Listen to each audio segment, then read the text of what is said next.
राजस्थान में 7 विधानसभा सीटों पर होने वाले उपचुनाव के लिए सियासी बिसात पूरी तरीके से बिछी हुई है। कांग्रेस ने सभी 7 सीटों पर अपने प्रत्याशी उतार दिए हैं। बीजेपी भी 7 सीटों पर प्रत्याशी घोषित कर चुकी है। आरएलपी ने अपने दबदबे वाली खींवसर सीट पर उम्मीदवार का ऐलान किया है। इस सीट पर कनिका बेनीवाल को टिकट दिया गया है। कनिका बेनीवाल नागौर से सांसद हनुमान बेनीवाल की पत्नी है। खींवसर सीट पर बेनीवाल का दबदबा कायम है। खींवसर सीट पर बीजेपी ने जहां अपने पूर्व प्रत्याशी रेवंत राम डांगा पर ही विश्वास जाहिर किया है, वहीं कांग्रेस ने यहां इस बार प्रत्याशी बदलते हुए रतन चौधरी को चुनावी मैदान में उतारा। यहां पर आरएलपी मुकाबले को त्रिकोणीय बना रही है। 7 सीटों पर प्रत्याशियों के ऐलान के साथ ही राजस्थान में विधानसभा उपचुनाव को लेकर के सियासत गर्मा गई है। बीजेपी और कांग्रेस समेत बीएपी और आरएलपी ने अपने अपने योद्धा मैदान में तैनात कर दिए हैं। मतदाताओं को लुभाने के लिए सभाओं के आयोजन इस समय राजस्थान में शुरू हो चुके हैं। दिग्गज नेता दौरे पर निकल चुके हैं। रूठे नेताओं और मतदाताओं को मनाया जा रहा है। प्रतिद्वंदी को हराने के लिए साम दाम दंड और भेद सभी नुस्खे इस समय राजस्थान में अपनाए जा रहे हैं। झुंझुनू में बीजेपी ने राजेंद्र भांबू और कांग्रेस ने सांसद ब्रिजेंद्र ओला के बेटे अमित ओला को चुनावी मैदान में उतारा है। यहां पर पूर्व मंत्री राजेंद्र गूढ़ा इस मुकाबले को त्रिकोणीय बनाने में जुटे हैं। दौसा में बीजेपी और कांग्रेस में सीधी टक्कर नजर आ रही है। दौसा में बीजेपी ने भजनलाल सरकार के कैबिनेट मंत्री किरोड़ी लाल मीणा के भाई जगमोहन मीणा पर दांव खेल दिया है। वहां कांग्रेस ने दीनदयाल बैरवा को उनके मुकाबले के लिए खड़ा कर दिया है। इसके साथ ही टोंक की देवली उनियारा में बीजेपी ने पूर्व विधायक राजेंद्र गुर्जर को टिकट दिया, वहीं कांग्रेस ने उनके मुकाबले कस्तूर चंद मीणा को उतारा है। अलवर की रामगढ़ सीट पर कांग्रेस ने सहानुभूति का दांव चलते हुए अपने दिवंगत विधायक जुबैर खान के बेटे आरन खान को टिकट थमाया। वहीं बीजेपी यहां पर सुखवंत सिंह पर भरोसा जाहिर कर रही है। अब इन दोनों सीट पर भी बीजेपी और कांग्रेस में सीधी टक्कर है।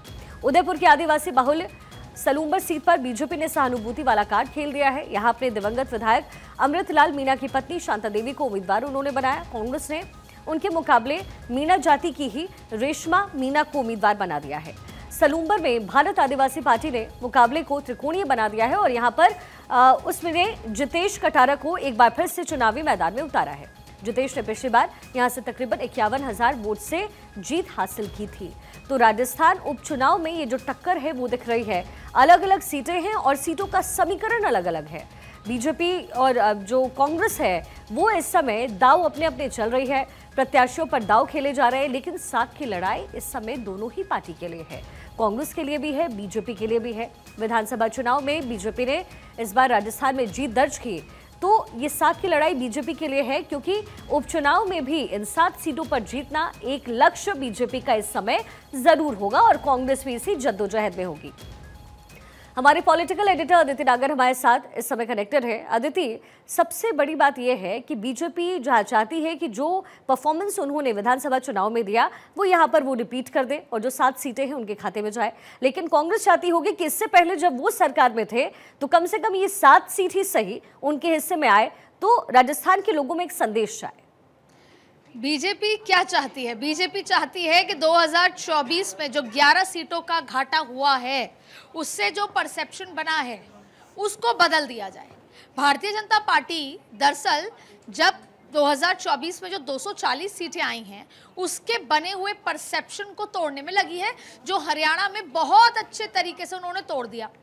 जम्मू कश्मीर में भी एक ठीक ठाक कांग्रेस से बहुत अच्छा प्रदर्शन करके तोड़ दिया। अब महाराष्ट्र है और झारखंड है, लेकिन इस बीच में आता है राजस्थान। अगर 2024 के चुनाव में सबसे बड़ा झटका कांग्रेस को, भारतीय जनता पार्टी को लगा था, वो लगा था राजस्थान की 11 सीटें खोने से, क्योंकि वहां तो 25 में से 25 मानी ही जा रही थी, और दूसरा लगा था उत्तर प्रदेश से। उत्तर प्रदेश में भी 9 सीटों में उपचुनाव है। अब देखिए, उपचुनाव की लड़ाई अक्सर कई बार, आज से अगर आप 10 साल पहले वाली पॉलिटिक्स में जाएंगी शिखा, तो शायद ही उपचुनाव पर चर्चाएं हुआ करती थी। उपचुनाव के टिकटें प्रदेश ही तय कर लेता था, आलाकमान से एक हरी झंडी मिल जाती थी, और उपचुनाव में वही चुनाव प्रचार होकर लोकल स्तर पर बात करके और उनके नतीजे आते थे। कई बार चर्चाएं भी नहीं होती थी। अब आप देखिए, राजस्थान की 7 सीटों को लेकर जबरदस्त मंथन हो रहा है, हुआ है। और अब हम बात करते हैं प्रतिष्ठा की बात।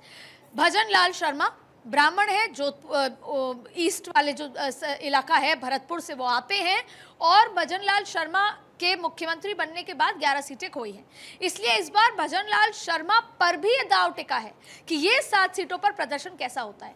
11 सीटों पे केंद्र की तरफ से ज्यादा बातें हुई, भजन लाल शर्मा पर जिक्र नहीं आया, लेकिन अगर इस बार इन 7 सीटों पर अच्छा प्रदर्शन नहीं होता, क्योंकि उसमें उस इलाके की सीटें भी हैं जहां से भजन लाल आते हैं, तो ऐसे में भजन लाल की नेतृत्व पर जाहिर तौर पर सवाल होंगे। इसलिए उनको लेकर अपने आप में एक उनकी प्रतिष्ठा की बात है। डिप्टी सीएम जातीय समीकरण को लेकर ही बनाए गए थे। 2 डिप्टी सीएम हैं, एक वो बैरवा जी हैं और दूसरे हैं बैरवा जी हैं और दूसरे हैं दिया कुमारी। तो जाहिर तौर पे डिप्टी सीएम को लेकर भी समीकरण है। तो इन तमाम चीजों के बीच में प्रदेश के नेतृत्व पे भी एक बहुत बड़ी चुनौती है।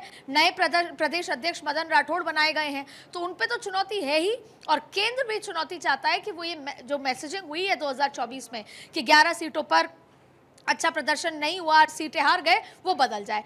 अब बात करते हैं कांग्रेस की। देखिए, कांग्रेस में आज की तारीख में विपक्ष है ही नहीं। इतने मुद्दे राजस्थान में हैं, लेकिन विपक्ष उनको उठाने के लिए राजी नहीं है। अशोक गहलोत नहीं उठाते, सचिन पायलट नहीं उठा रहे हैं, प्रदेश अध्यक्ष डोटासरा भी बीच बीच में उठते हैं और मुद्दे उठाते हैं। लेकिन जब बात इन सीटों की आती है तो यहाँ पर साख की लड़ाई प्रदेश अध्यक्ष गोविंद सिंह डोटासरा जाट समुदाय से आते हैं, उनकी भी है। सचिन पायलट के भी इलाके की सीटें हैं। यहाँ पर देवली उनियारा का जिक्र करें, दौसा का जिक्र करें, वो प्रतिष्ठा का सचिन पायलट का भी सवाल है। फिर जाहिर तौर पर अशोक गहलोत एक बड़ा चेहरा है, तो उनका भी सवाल है। इसलिए और फिर राहुल गांधी चाहते हैं जो कंसिस्टेंसी रही है, 11 सीटें हराई हैं भाजपा को, उस कंसिस्टेंसी को भी बरकरार रखें। लेकिन कांग्रेस की अपनी मजबूरी है कि वो एकजुट नहीं हो पाती। अगर कांग्रेस एकजुट होती है इन चुनाव में तो बहुत अच्छा प्रदर्शन कर पाएगी। लेकिन कांग्रेस की एकजुटता तो ऐसी है कि एक सीट पर किसी अभी जब कल रात को लिस्ट आई तो तुरंत रघुवीर मीणा ने ये कह दिया कि ये गलत हुआ है। अपने ही कांग्रेस के प्रत्याशी को, महिला प्रत्याशी के लिए उन्होंने मीडिया के सामने चूक नहीं की और उन्होंने साफ कह दिया कि ये गलत किया गया है। तो इस तरह की तो एकजुटता कांग्रेस में। अदिति, अब चलिए सीट वाइज बात कर लेते हैं, क्योंकि 7 सीटों पर उपचुनाव हो रहे हैं। ऐसे में सबसे इंपॉर्टेंट जो सीट है वो दौसा की है, जहां जगमोहन मीणा और डीडी बैरवा के बीच में मुकाबला होने वाला है। क्या सेंटिमेंट लोगों के हैं, और क्या ये जब चुनावी मैदान में उतरेंगे तो वोट बटेगा, या फिर मीणा की तरफ ये डेडिकेटेड हो सकता है या बैरवा की तरफ? ये 7 सीटों पर जहां पर उपचुनाव है उसमें सबसे रोचक सीट आपने सही पिक की, दौसा है। दौसा इसलिए रोचक है कि यहाँ से आते हैं जो चुनाव लड़ रहे हैं भाजपा से, वो हैं जगमोहन मीणा, जो कि किरोड़ी लाल मीणा के भाई हैं।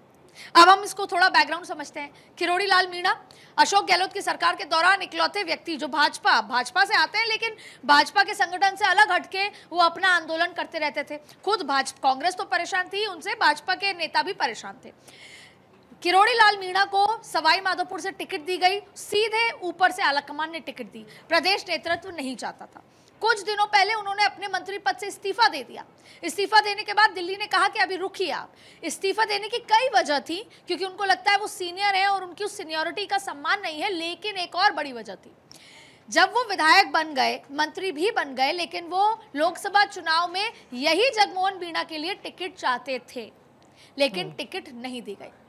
अब नाराज किरोड़ी मीणा को बैलेंस करने के लिए दिल्ली ने एक पैंतरा चला कि उनके भाई को टिकट दे दी। इससे एक तीर से 2 निशाने होंगे।